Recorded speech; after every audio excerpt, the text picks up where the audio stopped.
வணக்கம் யுவர்ஸ். ஸ்ரீமத் பாகவதம். ஸ்ரீமதி கீதா வீரராகவன் எளிய தமிழில் எழுதிய ஸ்ரீமத் பாகவதம் பகுதி 217 காண்போமா? 217 முதல் 10வது ஸ்கந்தம் ஆரம்பம். ஸ்ரீ சுகரிடம் பரீட்சித்து மகாராஜன் கூறினார், தாங்கள் இதுவரையிலும் எனக்கு சந்திர சூரிய வம்சங்களை பற்றியும் அந்த வம்சங்களில் வந்த அரசர்களை பற்றியும் விவரமாக விளக்கி கூறினீர்கள். சிறந்த புண்ணியவான்களும் தர்மசீலர்களும் நிறைந்த யது வம்சத்தினரை பற்றியும் கூறினீர்கள். அந்த யது வம்சத்தில் தமது அம்சமான பலராமருடன் தோன்றிய பகவான் ஸ்ரீ கிருஷ்ணரின் லீலைகளை பற்றியும் அவருடைய மகிமை வாய்ந்த செயல்களை பற்றியும் தெரிந்து கொள்ள ஆசைப்படுகிறேன். அதனை எனக்கு விவரமாக கூற வேண்டும். இந்த படைப்புகளுக்கே காரணமான பகவான் ஸ்ரீ கிருஷ்ணர் யதுகுலத்தில் தோன்றினார். அவருடைய வாழ்க்கையின் தொடக்கத்திலிருந்து முடிவு வரை அவருடைய பெருமைக்குரிய செயல்களை அறிந்து கொள்ள ஆசைப்படுகிறேன். தயவு கூர்ந்து எனக்கு எடுத்துரைப்பீராக என்று கேட்டார். ஸ்ரீ கிருஷ்ணரின் தாமரை பாதங்களை சரணடைந்ததால்தான் எனது பாட்டனாராகிய அர்ஜுனனும் மற்றவர்களும் குருக்ஷேத்திரம் என்னும் பெரிய போர்க்களத்தை எளிதில் கடந்தனர்.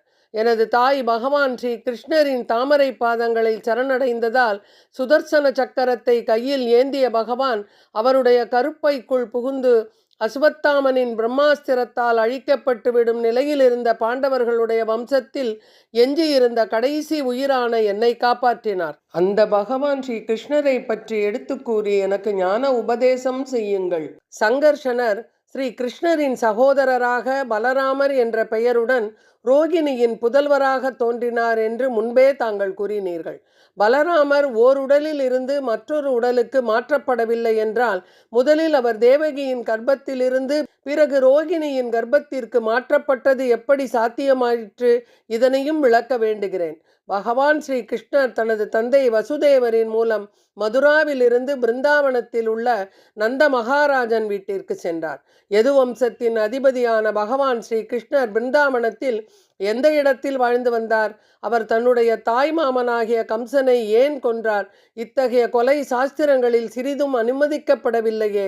பகவான் ஸ்ரீ கிருஷ்ணரின் சரீரம் நம்முடையதை போல் பௌதீக உடல் இல்லை என்றாலும் அவர் ஒரு மனிதனைப் போல் தோன்றுகிறார். விருஷ்ணி வம்சத்தினருடன் எத்தனை ஆண்டுகள் அவர் வாழ்ந்தார்? அவருக்கு எத்தனை மனைவிகள்? எத்தனை ஆண்டு காலம் துவாரகையில் வாழ்ந்தார்? பகவான் ஸ்ரீ கிருஷ்ணரை பற்றி அனைத்தும் அறிந்துள்ள தாங்கள் இதுவரை நான் கேட்ட கேள்விகள் மற்றும் என்னால் கேட்கப்படாமல் விடப்பட்டவை ஆகியவற்றை எனக்கு விளக்கமாக எடுத்து கூறுங்கள் என்று கேட்கிறார். என்னுடைய விரதத்தின் காரணத்தினால் மரணத் தருவாயில் நீர் பருகுவதையும் நான் விட்டுவிட்டேன். எனினும் தங்களுடைய திருவாயிலிருந்து வெளிவரும் கிருஷ்ண கதை என்னும் அமுதத்தை நான் பருகி கொண்டிருப்பதால் தாங்க முடியாத பசியும் தாகமும் கூட எனக்கு இடைஞ்சலாக இல்லை. நான் பகவான் ஸ்ரீ கிருஷ்ணரை பற்றி தெரிந்து கொள்ள ஆசைப்படுகிறேன். ஸ்ரீ சுகர் கூறினார், ராஜ ரிஷிகளில் சிறந்தவரே, வசுதேவரை பற்றிய கதைகள் நம்மை மிகவும் கவர்வதாகும். பகவான் வாசுதேவரின் குணங்களையும் லீலைகளையும் பற்றி ஒருவர் கேள்வி கேட்கும் பொழுது கேள்வி கேட்பவர், அதற்கான பதிலை உரைப்பவர் மற்றும் கதை கேட்கும் பொதுமக்கள் ஆகிய 3 வகையான மனிதர்களும் தூய்மை அடைகின்றனர். வாழ்வின் உன்னத நோக்கங்களை தெரிந்து கொள்ள விரும்பும் ஒருவன் தகுந்த குருவை நாட வேண்டும். ஸ்ரத்தையுடன் அவரிடம் கேள்விகள் கேட்டு தெரிந்து கொள்ள வேண்டும். பரீட்சித்து மகாராஜனும் இதையே செய்தார். மன்னனே, ஒரு சமயம் பூமாதேவியானவள் பூமியின் அதிக பாரத்தை தாங்க முடியாமல் மிகவும் வருந்தி பிரம்மதேவரை சரணடைந்தாள். பிரம்மதேவர் பூமாதேவியை சிவபெருமான் மற்றும் தேவர்களுடன் சேர்ந்து பார்க்கடலுக்கு சென்று பகவான் ஸ்ரீ விஷ்ணுவை நாடினர். பார்க்கடலில் பள்ளி கொண்டிருக்கும் பகவான் ஸ்ரீ விஷ்ணுவை புருஷ சூக்தம் என்ற வேத மந்திரங்களினால் வழிபட்டனர். தேவர்கள் எப்பொழுதும் தங்களுக்கு ஏதேனும் தொல்லைகள் ஏற்படும் பொழுது பகவான் ஸ்ரீ விஷ்ணுவிடம் திருப்பார்கடலில் சென்று முறையிடுவது வழக்கம். இவ்வாறு தங்களுடைய வழிபாடுகளை செய்தும் பகவானிடமிருந்து எந்தவிதமான பதிலும் அவர்களுக்கு கிடைக்கவில்லை. இந்த காரணத்தினால் பிரம்மா தியானத்தில் அமர்ந்தார். அவருக்கு பகவான் ஸ்ரீ விஷ்ணுவிடமிருந்து ஒரு செய்தி கிடைத்தது. பிரம்மன் அந்த செய்தியை மற்ற தேவர்களுக்கு விளக்கி கூறினார். பிரம்மதேவன் தேவர்களுக்கு எடுத்துரைத்தது. தியானத்தில் அமர்ந்த பிரம்மதேவனுக்கு அசரீரியாக கேட்டது. அந்த வாக்கானது பகவான் ஸ்ரீ விஷ்ணுவின் இதயத்தின் வழியே பிரம்மதேவனுக்கு வழங்கப்பட்டது.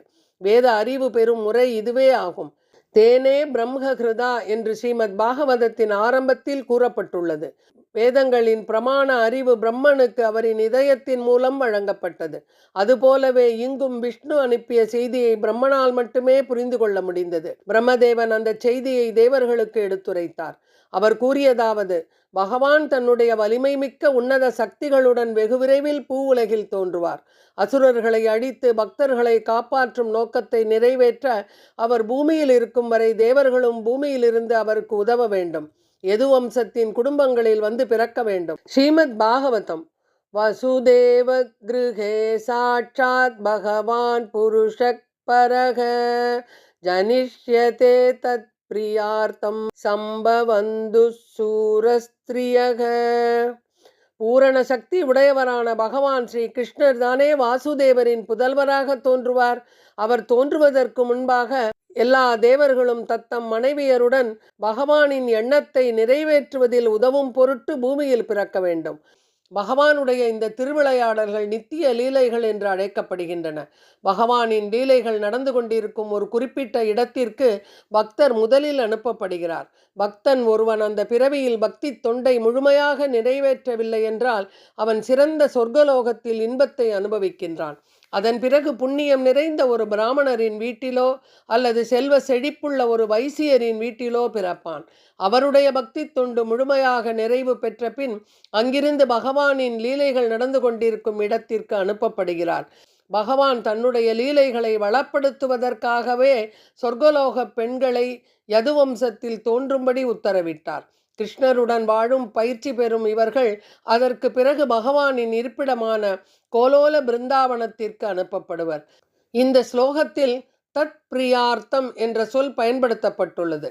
பகவான் ஸ்ரீ கிருஷ்ணரை திருப்திப்படுத்துவதற்காக அவர்கள் பூமியில் தோன்ற வேண்டும் என்பது இதனுடைய அர்த்தமாகும். பகவான் ஸ்ரீ கிருஷ்ணரை திருப்திப்படுத்துவதற்காக வாழும் ஒவ்வொரு உயிர்வாழியும் தேவனாகின்றான்.